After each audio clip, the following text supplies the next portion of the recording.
Good morning! It's Saturday morning, it's about 6 a.m. and I've been up for just under an hour. I've already had a bikini on and heels and practiced my walk and my posing, and I sent off pictures to my coach this morning, so I'm just waiting to hear back from him, but I'm assuming today is a regular day for my eating as far as what my plan is regularly. And as well, I think it's a cardio and circuit day. So I'm going to talk a little bit about cardio later on, and I'm not a cardio hater, just want to point that out before I start with that. So right now I'm in my bathroom. Why? I do weigh myself daily, but I do not take that weight as the final number of evaluation for myself. Technically, I believe I'm still overweight for my height, even though my body fat is quite low right now. Body composition isn't taken into account when you weigh yourself. So it's good to just watch that number because it can tell you one part of the story, but certainly take measurements and take photos as well so that you can see the visual progress, because sometimes there's stuff going on in the body that isn't measured on a scale, so don't get hung up on that number. Some people can't handle weighing themselves every day and shouldn't. I'm more mechanical than I've ever been about my weight, so I don't take it, offensively or get defeated when my weight doesn't change, but it's hard to get to that point. So take your weight for what it is and make sure you watch the mirror. I like watching the mirror. If you follow me on Twitter, I post a lot of mirror pics, and this is my bathroom with the best lighting, so it's usually in here. So as you can see, body fat's quite low this morning. As it should be. I'm 6 days out from a show, so we're hoping the body fat's low. My abs are the measure for me for where my body fat's at.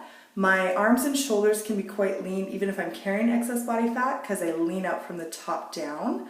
So I really measure my abs as a place where you can't really hide it, but yet at the same time they're not as stubborn as my legs. So it's kind of a middle ground for where I evaluate my progress. So if you do follow along with my photos, it's usually an ab shot in the mirror, usually this mirror because of the lighting, but it's more important what you see and what you look like than what any number is on the scale, so don't get caught up in numbers. Alright, so we're in the kitchen right now. I'm doing some food prep, so we decided on a Saturday that me and my boys would make some mini muffins for a snack. So we're making a low-fat honey bran muffin recipe. And I like the mini muffins because they're a good snack size, especially for active boys. Good low-fat, high-carbohydrate snack, but the portions are kept in control.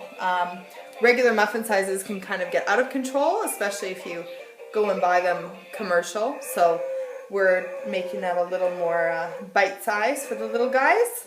And Michael's helping me right now. It's good to get your kids involved with making stuff. Yes. It gives a good chance to talk about food and healthy foods, and gives them a chance to get in the kitchen and be involved as well. So for cardio, a lot of people ask me what the best cardio to do is. I always say do as little as possible when it comes to fat loss. Your diet should be accountable for most of your fat loss. If you do an activity like running, it should be because you enjoy the activity and because you maybe have performance goals. And if some fitness levels are a side effect of that, then that's great. But if you run strictly for fat loss, it's very counterproductive. And once your body gets good at something, it stops using as much energy to do the activity. So once you get good at running, the contradiction is that your body's not burning as many calories because calories are energy.